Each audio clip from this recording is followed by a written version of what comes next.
Many years ago, I received word that a simple medical procedure that my mother had undergone had gone horribly wrong.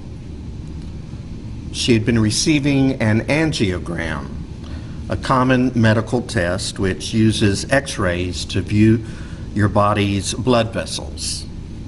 To create the x-rays, the doctor injects a dye through a thin, flexible catheter which is threaded into the desired artery or vein. Only this time, the catheter had dislodged some plaque in her artery, and the plaque cut off the flow of blood to her brain, causing a stroke. By the time I had arrived from 120 miles away, she had already slipped into a coma. A week or two later, as she unexpectedly emerged from unconsciousness, I, my father, and my siblings were hopeful.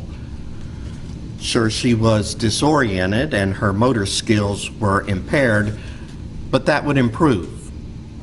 And it did, to some degree. But she was never really the same again. And worst of all was the effect the stroke had on her personality. I would never again experience the woman who had raised me and nurtured me for almost 3 decades. The stroke had replaced her with someone who bitterly hated what had happened to her and who projected that hatred and anger onto everyone in her life, until the day she died almost 10 years later. I found myself demanding from God an answer at that time, some kind of explanation for this mess. But it wasn't the last time I would try to puzzle out why tragedies occur. I would ask God why, once again, when a close friend called me up to say goodbye, just minutes before blowing his brains out, because he couldn't reconcile his sexuality and spirituality. I would ask why, as one comrade after another died from AIDS during the late 80s and early 90s. I would ask why, as I watched on television airplanes crashing into the Twin Towers of the World Trade Center in New York, and once again as I watched the survivors of Hurricane Katrina cling to rooftops in New Orleans. If God is a good and benevolent deity, then why does God allow suffering to happen, especially to good and innocent people? It's a question I have asked many times in my life, and no doubt you have too. In those times of grief, I needed answers, and I got plenty of them, some better than others. As a minister, of all the questions I am asked by people, this one probably ranks number 1. Why does God allow suffering to occur? If we had an answer, then we could feel as if we were a bit more in control of things. And ultimately, that's the dilemma. Random pain and suffering make us feel powerless and vulnerable. So in our efforts to regain command of our worlds, which have suddenly spun out of control, we scramble to make sense of something that really makes no sense at all. And so here you are. You sit in the pews, possibly hoping to hear something that you haven't already heard before. If I'm going to talk about God for a living, then you would think I would at least have some sort of an answer for this most troubling question, which seems to plague us all. But neither I nor any other preacher has an answer that is completely satisfying. And so we continue to ask the question. So for the next several weeks, we are going to wander through the book of Job, a tale of a man who experienced personal suffering, a tale which asks why suffering occurs, a story which doesn't really provide an answer, but which does explore how we can believe in a benevolent God even as we undergo suffering. The book of Job isn't meant to be a biography of a man who lived and breathed and suffered and survived that suffering. It's not meant to be taken literally, nor is it meant to imply that God is in the habit of using humans as pawns in a cosmic chess game with Satan as the opponent. It's a tale, a morality play of sorts, which took its inspiration from all the suffering taking place around the author. The author of Job was someone who was unsatisfied with the answers he had received. That if bad things happen to you, then it's punishment for a sin you have committed. And good things are rewards for righteous and upright behavior.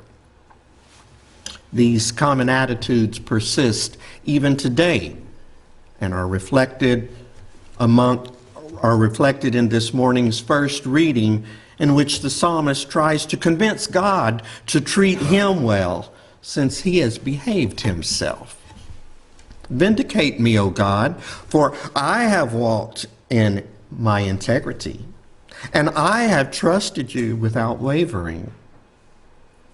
I've been a good boy, God, so I deserve to be treated well. But that's not the way it works.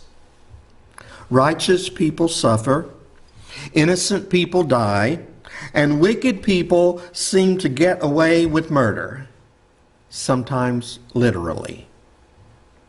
And so we are given a tale of just such a situation. There was once a man in the land of Uz whose name was Job. By the time we get to this morning's conversation between God and Satan, Job has already undergone more loss within a single day than any of us would expect to encounter in a lifetime. This righteous and upright man has lost his 500 oxen, 500 donkeys, and 3,000 camels to enemies who also killed all his servants.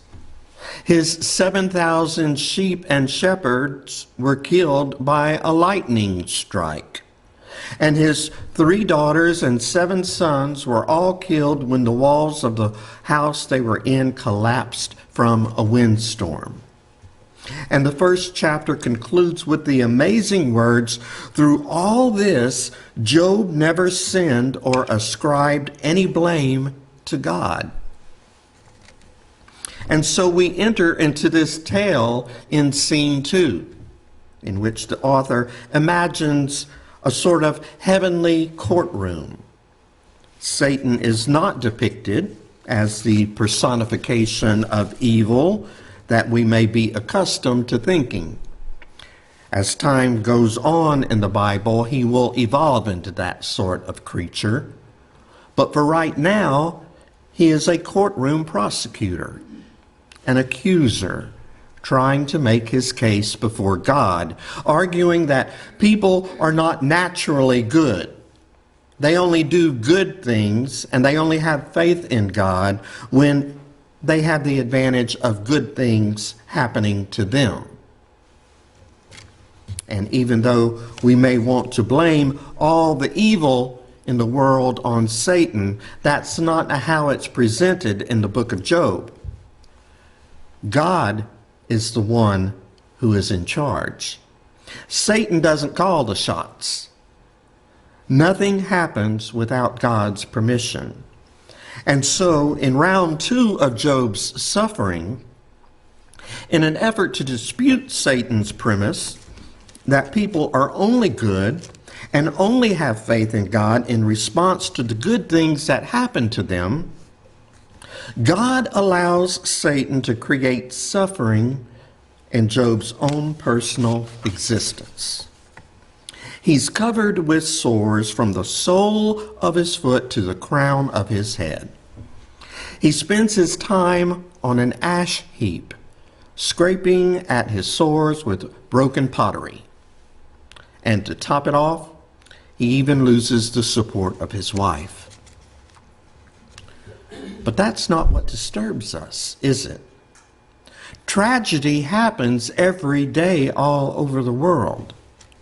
If this were just a story about the horrible things that happen to a good man, we could add this to the many stories which media smothers us with each and every day. What disturbs us is that God lets Satan get away with it. God does not step in to shield Job or us from disaster. And this, first of all, gives our faith in God a really good shaking up. And secondly, it forces us to look in a new way at our relationship with God. The author of Job seems to think that we can only survive tragedies that occur as Job did if we can still find a way of believing in God without looking for reward or fearing punishment. This is how the character of Job is presented. Job concludes this morning's reading by posing the question, shall we receive the good at the hand of God and not receive the bad? And the narrator follows up with the words, through all this, Job never sinned with his words. The author of Job believes it's possible to maintain one's faith despite the difficult circumstances of life. Job maintained his faith in God regardless of the good or the bad that happened to him. Job believed in God. He knew that the way things are don't necessarily bear any resemblance to the way God may well want them to be. So Job stood up for creation. He stood up for God. He stood up for what should be, but what all too often is not. But Amy Butler, in her sermon on this topic, points out that the author also seems to think that God believed in Job. God believed that even in the midst of Job's pain, he would rise above it and reflect the wonder of God's grace and love. God believed that Job wasn't in this for the reward. God believed in Job, and God believes in us, even when we're unable to believe in ourselves. And in some weird way, that's what we really need.